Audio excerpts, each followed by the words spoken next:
Yes, good evening, guys and girls. Welcome to the Tactical Devils. I'm your host, Jarvis Cocker, and tonight will be just me. So I hope you're fine with it, and I will do my best keeping you entertained.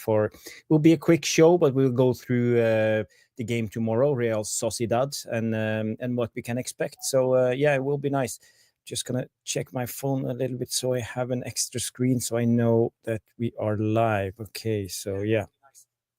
So I can see myself while I'm live, so I know that you guys see that I'm here. Yeah, I don't know what to expect. We have a game tomorrow. It's a make or break. We have to win that game for us to have a chance to qualify for the next year's Champions League. And as I called the show, this is our last chance, our final hope, the last hope, as I called the show on the thumbnail. So it is actually our last hope. We are no FA Cup. We are 14th in the league, and we are struggling. It will be hard. I want to say hi to the people who have tuned in. There's a lot of good people in the house. We have a lovely Lola coming in and say Team Tactical Devils. Thank you, lovely Lola.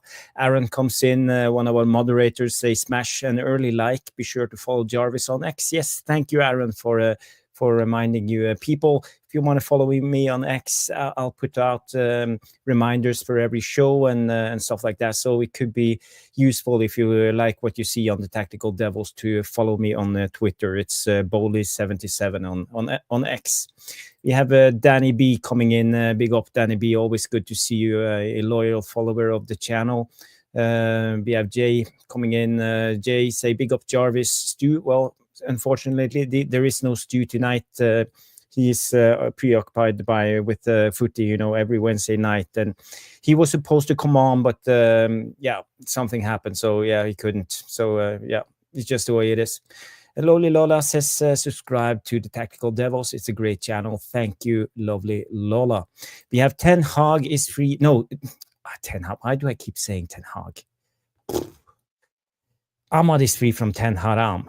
Comes in and say Arne Slot cries in every press conference. That's Forest and Man United sat deep and played long ball. Liverpool had 11 men behind the ball all game and created 0 XG until Harvey Elliott's goal. Yes, PSG dominated that game. They should definitely have won it. So, yeah, it was a tough one. But, that's Liverpool. Everything goes their way. It's their year. So they will win the Premier League, and most likely they will do well in the Champions League. So, well, let's see. There's another game left. So hopefully PSG can fight back. Neil Driscoll coming in with a prediction. He say, can see United winning tomorrow, Jarvis. Yeah. Glad you feel optimistic, Neil. Good to see you in the house. And we have Johnny K here. Say hello all and welcome Jarvis to the stage. Thank you, Johnny K. Roshmano. We have Jay. We have Robert Xerxes coming in. Hi, MUFC 14 evening all. So it's good to see you. And let's go back to the show. So I've been trying to study Real Sociedad a little bit, try to figure out who they are, what they are, how they play, and basically they have a manager. His name is Alguacil. He's Spanish. I don't know how I slate his name, but Alguacil. He's 53 years old. He played for Real Sociedad and Villarreal as a player, defender. He's been a manager for their club since 2018, so it's his 7th season. He's doing well. He has a steady ship. He knows his players. A lot of these players have been with him for all this time. We have I will mention all the players when we come to it. And he prefers to play in a 4-3-3 attacking formation, 4-1-4-1 when they defend, or 4-5-1, or whatever you want to call it. There's so many modern names on all of these formations, but you can say 4-3-3 or 4-5-1. Yes, then you understand what I'm talking about. I want to go to the tactical board. We can have a look at the teams for you guys and girls to see. This let's see. Let me bring up the tacticals board. Yes, there we go. I hope you can see it. Yes. Let's try something like. Yeah, I think this is better. Small Jarvis, big tactical screen. That's how we like it. So how I think that the teams will be tomorrow. I went through some options with Villarreal. They set up in a 4-3-3, but they also go in a 4-1-4-1. The player to look out for in their team is the right winger, Takefusa Kubo. I don't know if you know him. He's a Japanese guy. He played for Tokyo in his younger age, and he came to Real Madrid, and he's been out on loan for several clubs, playing regularly for in the Primera División in I would say the last 3 to 4 seasons. And I was surprised actually that Real Madrid sold him, because he's quite a talented young guy. And if you know Mitoma, I would say he's similar to Mitoma, but he's a little bit more, I would say, stronger, more compact as a player. He's quick, he's a good dribbler, and he likes to run with the ball. So this is the guy to look out for, and Dorgu will be up for a really tough fight tomorrow, because they like to double up. They like to play with the wingers into attack. Same with the wingers. So with the fullbacks. So it will be interesting. So let's have a look at this place. We have Takefusa Kubo, or Kubo, how they like to pronounce his name. This season, he's played 24 games, 5 goals so far. And that's pretty good. And in Europa League, he's been scoring 2 goals and 2 assists in 9 games. So he's the one to look out for. If you look at his FB refs, I know you love me to talk about the FB refs. That's his stats so far. What I would like to highlight, let me enhance it a little bit, is this progressive carries. That's carries that moves the ball towards the opponent's goal at least 10 yards. So every game he has, in average per 90 minutes, 5.58. So 5.5 carries each game. So he's in the 99 percentile compared to all the players in the top 5 leagues in Europe. So he's the best in progressive carries. And when it comes to successful take-ons, that's dribbling. So he has 2.42 dribbles per match. He's also in the 99 percentile. When it comes to touches in the attacking area, in the penalty area, he has 4.73 touches average a game. He's in the 99 percentile. So you see, this guy is massive. And when it comes to progressive passes received, how he received the progressive passes, he's in the 99 percentile. So he receives 9 progressive passes every game, usually from Subilmenda, who plays the ball playing, deep lying playmaker role, more like a Rodrigue type of guy. So he's this guy is the one to look out for. And when it comes to shot creating action, he's in the 97 percentile. So I don't know, guys, if you haven't heard about this guy, Takefusa Kubo, right winger, he will be the one to look out for tomorrow. I see some more people have tuned in. Ben is in the house. Big up, Ben. We have Reber Bakir coming in. Big up, Reber Bakir. Nice to see you. And Mr. B, always Mr. B coming into the house. Good to see you guys. Yeah, and Ben shouts out, please like and subscribe. Let's get Jarvis to 1,000 subscribers. So come on, people. If you haven't, smash the like. You do not like this, you have to press that button with a thumbs up. That's the like. So please do me a favor, smash the like. And if you haven't, subscribe to the channel. That would be great. And Dave is coming into the house. Big up, Dave. Mods, chat. Dave, you missed the best part. I want to go back because Dave needs to see this. I know you have heard about this player, but Dave, Takefusa Kubo, check him out on FB Refs. He's really good. And why my eyes was caught on this Japanese guy was because I watched Real Sociedad played against Leganes. They won the game 3-0, and they were dominating them totally. And what to expect from this team? They are ball-playing team, very ball secure. They will keep the ball on the ground and pass it, almost like old Spanish style tiki-taka.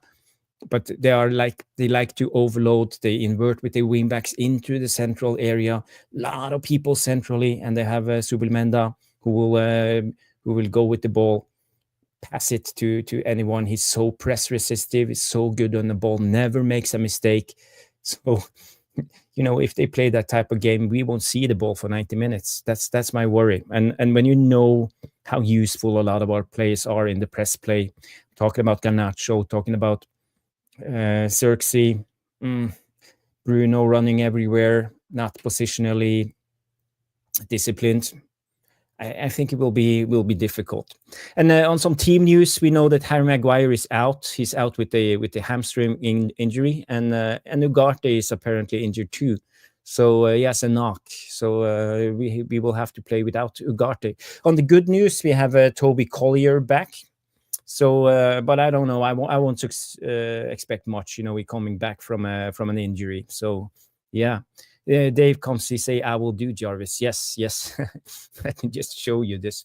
It's almost too good to be true. This guy, he's in the 96th percentile when it comes to penalty goals, non-penalty goals, 97 in shot creating action, 96 in expected assists, 99 in carries, 99 in dribbles, take-ons, 99 in touches in the attacking penalty area, progressive passes received, 99%. So he's the perfect player for Amorim. So why we don't just go and sign him, I don't understand, because he would fit into Amorim's system like a glove. So yeah, it is what it is.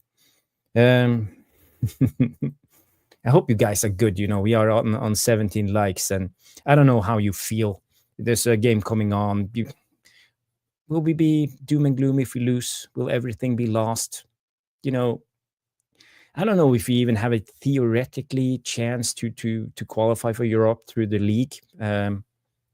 We are currently in 14th position. I don't know which place we have to end on for qualifying, even in the Conference League. Maybe top 8, top 9, if you're lucky. Depends who wins the leagues. No, the cups. But, I think it's a far stretch. And at least how we look at the moment, I don't see us putting on a string of wins, climbing on the table. So I think we will come in 10th at best. So, yeah. Lowly Lola comes in with a bold prediction. She says I feel a great victory, like 3-0. Well, I'm glad you're optimistic, but I have to say I'm quite pessimistic after I watched them win against Leganes 3-0. How they played, there were quality in every position. And they are a team. We're talking about Amorim building this team, but they have had this manager since 2018. Every player in this squad knows how to play this system for the manager, the 4-3-3. So there's nothing that will surprise me if they dominate us tomorrow in the game.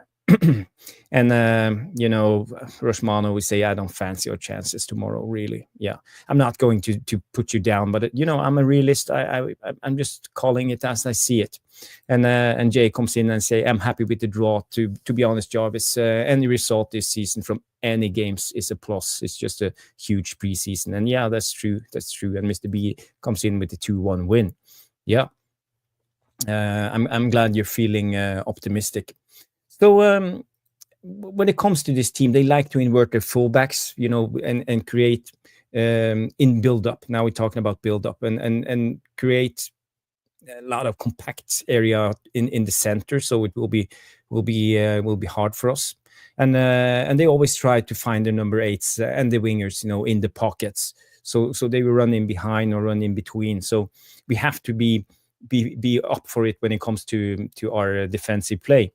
And if Casemiro is there and he doesn't move his legs, they will find the openings and they will look for passes into the back-breaking lines, and finding these players. And this Kubo, the Japanese guy, he will run constantly. But not only him, they have this other guy on the other side. So both of them are hard-working wingers. They have this Barenta. I don't know how to pronounce his name. Barentea with an X in it.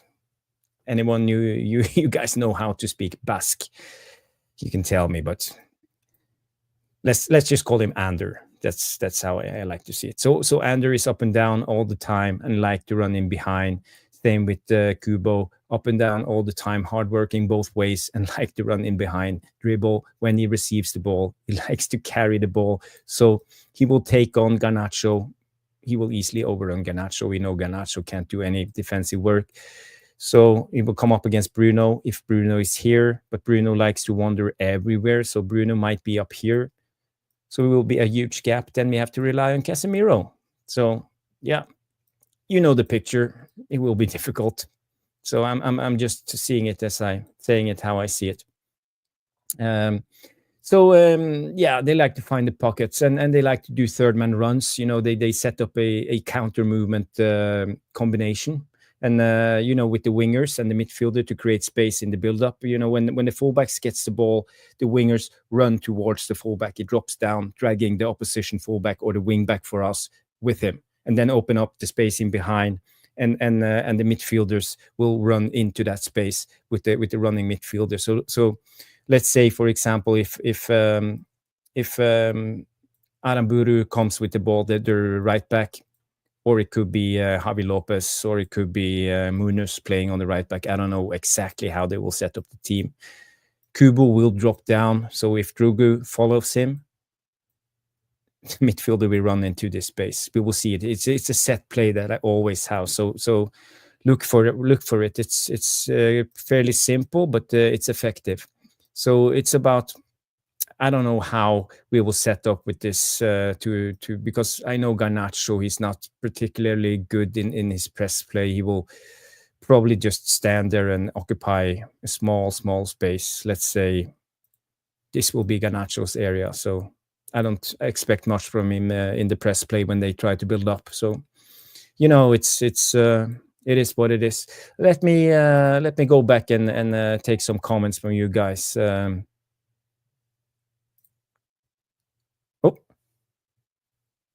Now again. Okay, my screen is not working. It's technical problems all over again. There's an update on StreamYard, that's why. Let me try again to bring it up for me to show you guys. Because when I switch in between screens, it suddenly stops. I don't know why. So okay, now you see it. Now I see. I can explain again. So when the fullbacks has the ball, the wingbacks likes to drop to receive. Our wingback follows. There will be created a space in this pocket, and one of the central midfielders or striker will run into this zone. So they will find it, Subamendi, into this zone. So that's their set play. So they will try to attack our wide zones as they're out. So it will be interesting to see how it play itself out. Well, I don't know what to say about this team. I don't know how much you know. They have this Agerd, the center back. He's quite good. He's one of their best players. He's on loan from West Ham. So if you know him from the Premier League, he's played a lot of games for West Ham. And they have Subeldea, who is a very experienced center back. He's been playing, I don't know, his whole life for this club. They have Munoz, great winger, fullback, and Aramburu.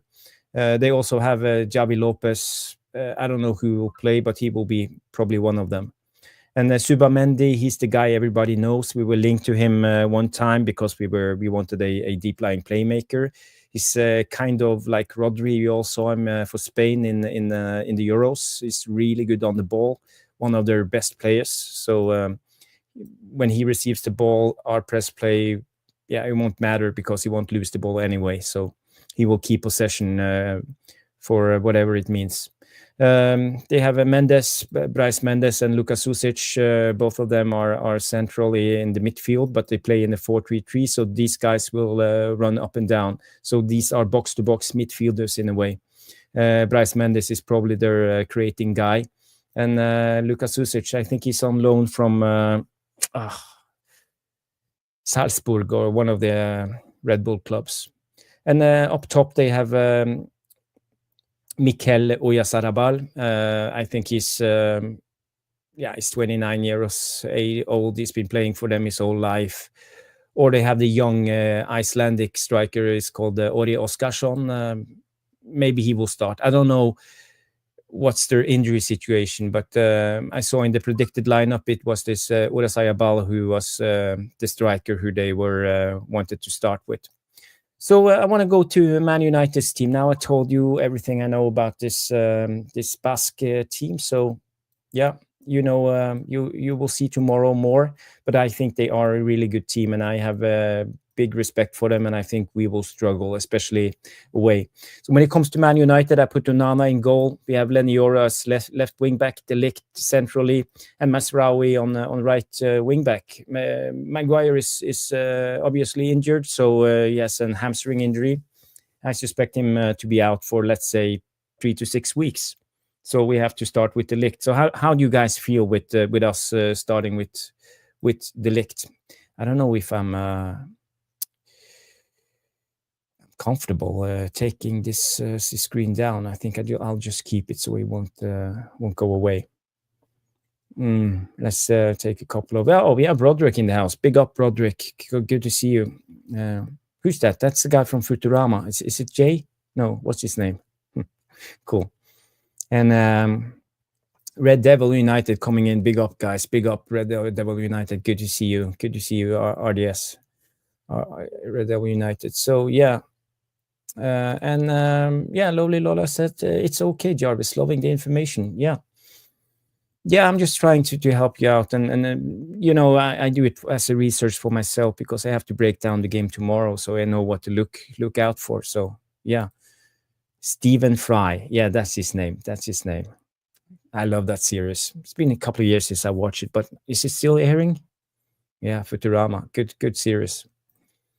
Yeah.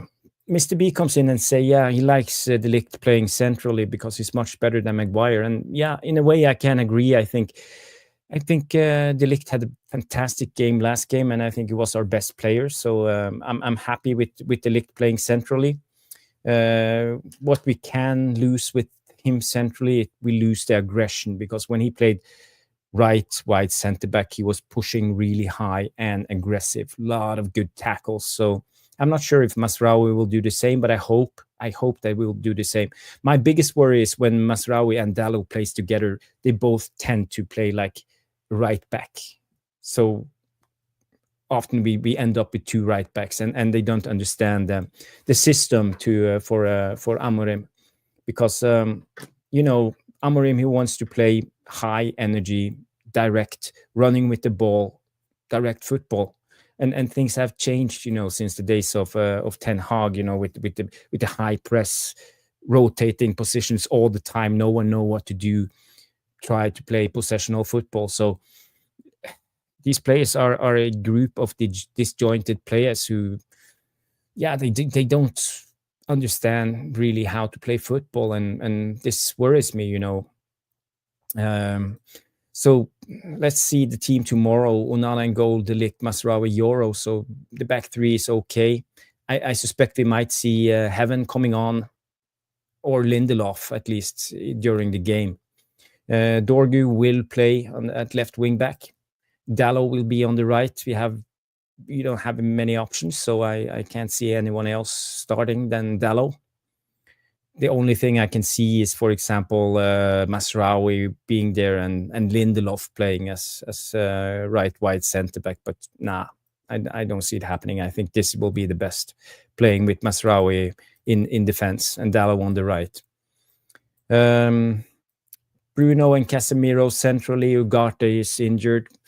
The only option is Collier, but he's back from injury, and I don't see Collier coming in directly to start after a long time injury. Since this, he hasn't played since the game away against Steaua Bucuresti, and I can't see Collier starting. I hope you will see him coming on during the game, and Bruno, Casemiro will be the one starting. The weakness with this is what's going on now? the tactical board is locking itself up. Okay, let's remove this. The weakness with these two guys is Bruno tend to wander a lot, and Casemiro is left to defend the big space. And it worries me a little bit because we know the mobility of Casemiro. If he's supposed to defend all of this alone, there will be huge gaps.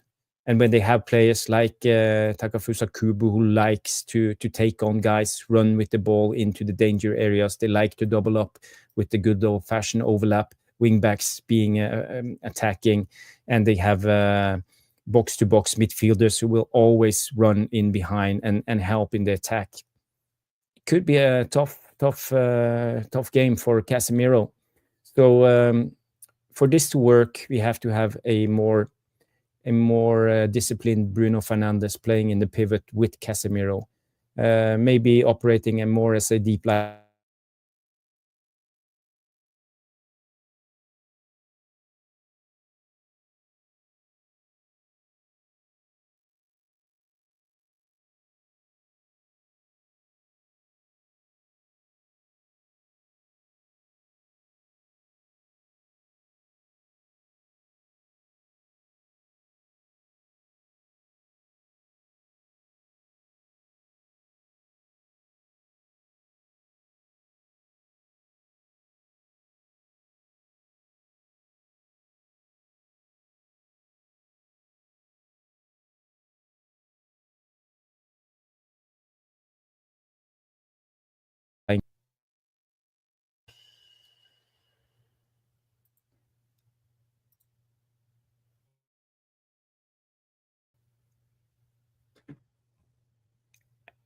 Am I back, guys, girls? Can you see me? Am I frozen? Hello? Okay, I'm back in play. Thank you, Budinator. I don't know what happened. It's probably the Glazers trying to take me down. So yeah, let's go back to the tactical. I don't know where we left, but I was talking about the positional discipline from Bruno in the central of the midfield. We will see him. We have to rely on him working as a deep playing playmaker and holding his position beside Casemiro. I don't want them to go in a diamond and let Casemiro defend all the wide area by himself because of the mobility of Casemiro. I want him to play in a double pivot, especially when we go away. And that's my biggest worry. And when it comes to our attack, I don't know. I see everybody talking about Josh Xerxes been doing so well and all of this, but I have to remind you guys, he completed 1 out of 6 dribbles, 17% in the last game. He was dispossessed 10 times. He lost the ball more than 25 times during the game. He only won 5 out of 22 ground duels and 2 out of 9 aerial duels on Josh Xerxes last game. So, he makes a really good take on, and he's good on the ball. He looks slick, but the end result is not good enough. So it worries me. And sometimes he seems a little bit lazy. He likes to walk on the pitch. He don't like to run. He don't like to urge himself into press. So I see him as a weakness, and especially when you play with Xerxes and Bruno together on the pitch, we have 2 guys who are sloppy on the ball and have a lot of loses in possession and dispossessed a lot of the time. So it makes us unbalanced. And the job for the rest of the guys when it comes to Casemiro, Dalot, Drugo, the defense, it's very difficult for them to even keep up, because it will be like a basketballification, up and down, and we lose the ball. And then you have to run back again. You win the ball, go into attack, you give the ball to Xerxes or Bruno, we lose the ball, and then you have to drop back again. So it's up and down. So playing 2 plays like this tends to, I don't know, take out the team's willingness to make these runs. And the players gets tired in a way. So people criticize the effort, and a lot of the time the players look tired, but they do a lot of running, but we keep losing the ball all the time. We don't cherish possession. and it worries me a little bit. So I'm not the biggest fan of Xerxes and Bruno on at the same time. I would like us to be more stable. If it was up to me, I would probably drop Højlund, play Xerxes on top, and play Eriksen in the 10. But I don't see Amorim doing this. So yeah, it is what it is. Garnacho tomorrow, yeah, I think we will be pushed back. They will keep possession. We will play with the back 5 and the 4 and Højlund on top and Garnacho a little bit higher to be ready to go on the counter. So maybe we will see Bruno, Casemiro, and maybe Xerxes operating like a midfield 3 and Garnacho trying to run in behind. So we will be reverting back to the good old counter-attacking transition-based football. But I'm fine with it when we go away in Europe, especially against a better team like Real Sociedad. So yeah, it's just my take on the game. So yeah, enough with the tactical board. Let's put that away and get some comments from you guys. We are on 24 likes from the Wootinator. Thank you, Wooty. And yeah, Loli Lola said frozen like Madonna in the 1998 FC. So I don't know why everything goes wrong, especially when I'm alone. So yeah, you just have to bear with me. Eduardo coming in. Big up, Eduardo. Good to see you. I'm glad you tuned in. He say we should play young players. Just try. Yes, I think we all feel that. And but I have to say, when it comes to these young players, I trust Amorim, and I don't think he will chuck on these young players. You saw how he implemented Chido Obi into this team, playing him 1 minute, then playing him 10 minutes, now give him 20 minutes. So he knows how he will implement these guys. And yeah, I think we won't see a lot of young players coming in. Trevor Wade comes in and say, Jarvis, what time are you doing your 50 push-ups? Well, I do them right before I go to sleep. So when I'm done with the stream, I'll do 50 push-ups, 50 sit-ups, and I have some dumbbells and like this. I don't know. It's terrible. But when you get younger, you just have to keep in shape, or your body will just ease up and yeah. It is what it is. Roshmano comes in and say Collier must play from the start for me. Then Casemiro with less than 30 seconds left. Yeah, if it was up to me, I would go with Collier. But Casemiro, he's played a lot of games against Real Sociedad in his life. Maybe he knows what he's up against. And sometimes when it comes to like vital games like this, it could be good, for us to have some experience. Excuse me. I need to have a sip of my tea.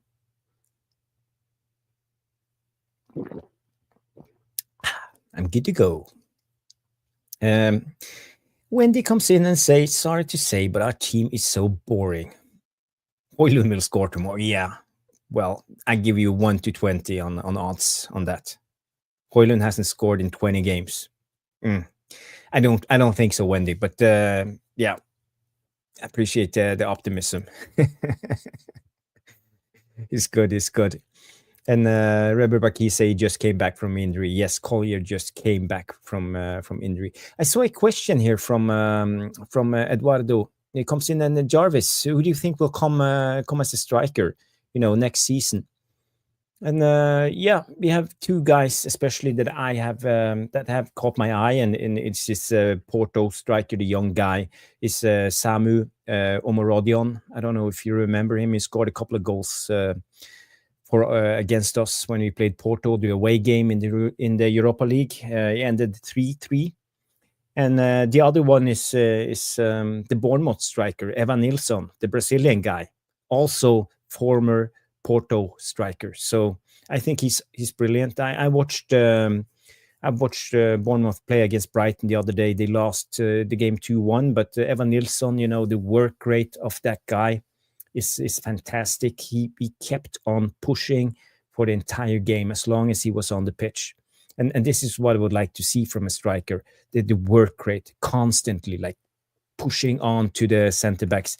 And every time he received the ball, he did something with the ball. Yes, he's Brazilian. He has great technique. So even long balls in behind, balls into the feet, when he dropped, he knows what to do with it. So it was kind of refreshing seeing a striker actually doing something after being used to watch Højlund for all this season. So Evan Nilsson is the guy I would like. But it's tough. It's very difficult to sign from a Premier League club. The price tend to be extremely high because no Premier League club actually needs money. It's all about keeping their players, keeping them happy. So it is what it is. I don't know. Who would you like to sign as a striker next season? I see a lot of people talk about the young Ipswich striker, the Lap.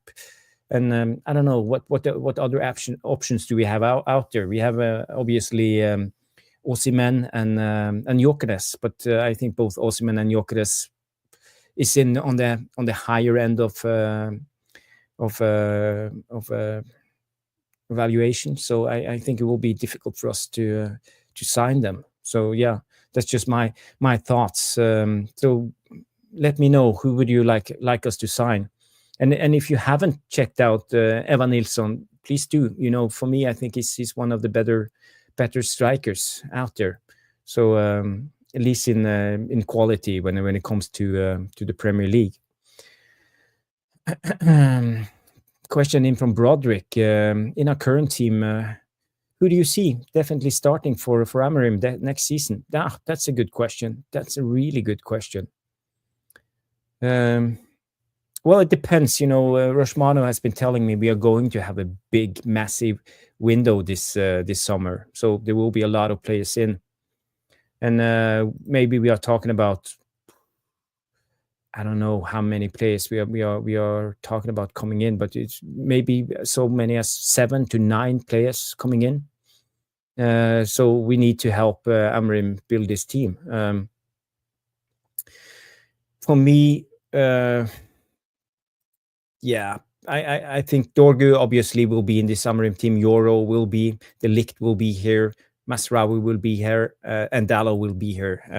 Seems like Amorim is quite fond of Dalot.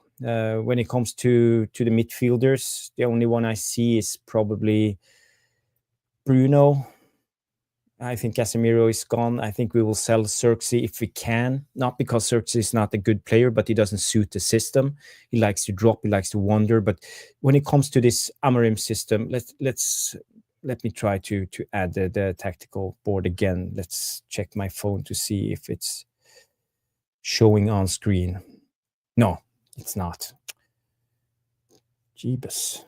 Okay, I have to stop sharing and share again. Technical problems. Okay, here we go. So let me tell you, when it comes to this, if I try to enhance it, will be any bigger? Yeah, maybe. Nah, it's difficult for you to see. Let me do it like this. When it comes to this Amorim system, it's about high energy. He needs these players to run and come with energy. And when we say energy, I actually talk about intensity when you have the ball. It's not about running 12K or 13K during the 90 minutes. It's about high intensity runs, sprints. And when you have the ball, you have to be high intensity and you have to push. You have to push yourself and push the opposition. It's about dragging the opposition out of space and getting the space to run into.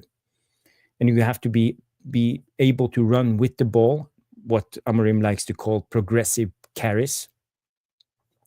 And what I see as a big problem when it comes to this is we have players like, for example, Bruno. Bruno is a passer. He don't like to run with the ball, and this is not what Amorim like. So let's say they are trying to press us, and they come up in the usual position, and Subamendi will be laying here like this probably, and push up their back line, so we can have a more realistic way of explaining this. So when we receive the ball, we like let's say we like to play the ball in between ourselves, and Amorim likes the zigzag, playing from one side to the other. So if let's say Yoro and Drogo has the ball, they push over, and you create space on the other side. So there will be an extra man free, and you have to be able to zigzag yourself out of this. And when you receive the ball, let's say the opposite wingback receive the ball, they need to carry the ball. Maybe lay it off to the next guy, carry the ball into the last third. Because when you carry the ball, you have time to follow up with a lot of people. So you come with force. And when you then play the ball, you play the ball into positions that's dangerous. So that's why Jokinen scores as many goals as he do. But we don't have ball carriers. None of these guys are really good ball carriers. And when it comes to positionally problems, Xerxes likes to drop down. But what Amorim needs, he needs players in there's something wrong with the tactical board. It doesn't. Come on. It's not working.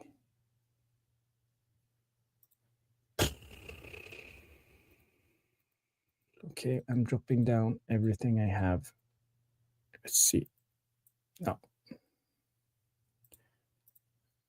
Let me take it down and take it up again.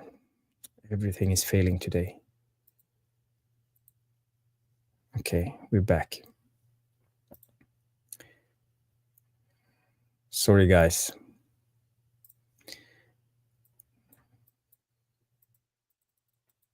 It's not working. Well, let me just draw it out for you. This zone here, I talk about zone 14, but it's zone 15 and zone 13.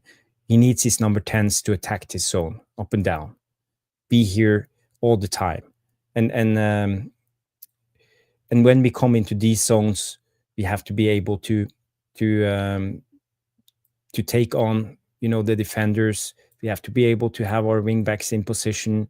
We have to be able to do something creative on the ball and drag the ball, let's say, in these zones. And when we have the ball here, we have a lot of people coming on, and we can pass the ball into it and score goals. So it's not that difficult, this system, but we don't have players to do it. And this is my biggest problem. So, carry the ball, progressive take-ons. So, yeah. Gamer TV comes in and say, it's okay, Jarvis. Yeah, thank you. So, yeah, that's my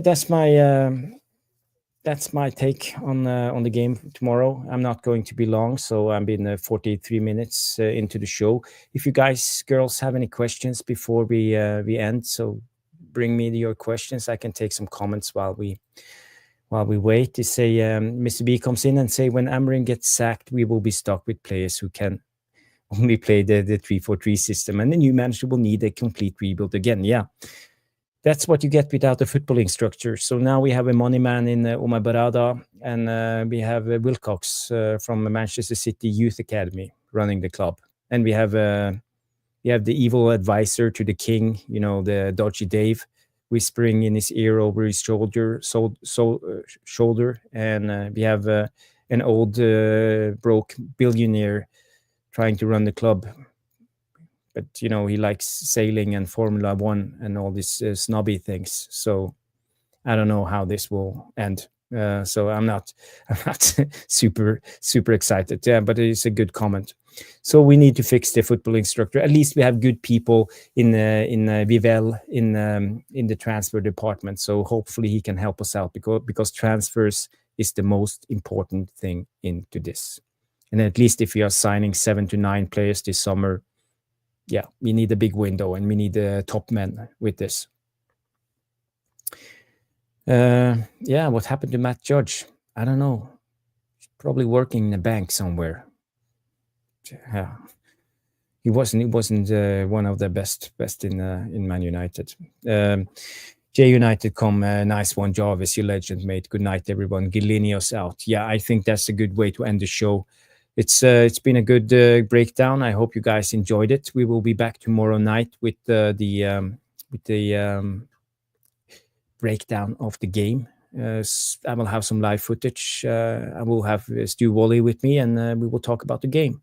So guys, but remember, it's an early start tomorrow. I think it's 6:45 game starts. So don't miss the game, and we will be live around 10:30, 9:30-ish. I don't know when the game ends. So stay tuned. Smash the like, smash the bell so you get the notification, and like and subscribe. So it's been a good one. One last question coming in before we end from Trevor Wade. They say, question, Jarvis, where is your Agatha Christie Pyro mustache? Well, well, I have a terrible mustache. I have a big gap in between here, so I have to take it away sometimes because I think it's terrible. I wish I could grow a really big beard, but I can't, But at least I have here on my head, I'm pushing 50, so it is what it is. But thank you for that question, Trevor. You're a great guy. And Lola comes in and say, great solo show, Jarvis. Well done. Thank you, Lola. And thank you for the support. And Broderick comes in, and we will be here. Take care, Jarvis. Yeah, it's good. and love it. Freddie Mercury stash. Yeah, well, not as good as Freddie Mercury. I would say Tom Selleck. Tom Selleck is the guy. And Nathan Lee Lewis come up and say, keep it up, Jarvis. See you all tomorrow. Yes, guys. And it will be great if you can just leave a comment in the non-live section. Every time you guys do it, I try to reply, and it helps out, because every time I see like 1, 2, 3, 4 comments come out, the algorithm pushes the show. So I go from 100 views to 200 views if you leave 3 comments. And if you leave 10 comments, I go from 200 views to 500 views. And if I have 20 comments, I go from 500 to 700 views. So the comment section is so important. That's why I always yap and nag and push you guys to leave a comment in the non-live section. And that's the comment section after the show. So when I leave a comment, and it will help out. So thank you, everybody. I will jump over to Noradin's channel. So if you want to see more Jarvis, come over there, United Real Therapy. So guys, girls, it's been a good one. Oh, Jordan coming in late. Big up, Jordan. Good to see you. We are just wrapping up the show, so you are missing it. You have to watch it over again. And Trevor Wade, so he will spam 8 comments in the non-live section after the show. Thank you. And Mustafa comes in and say, this chat feels like family. Yes, that's the whole point. I want you guys to feel like a family. It's us against them. Thank you guys for tuning in. Nathan Lee Lewis, United Real Therapy. So tune in there. Thank you guys, and have a good one. Sorry for all the technical issues, and we will see you tomorrow night.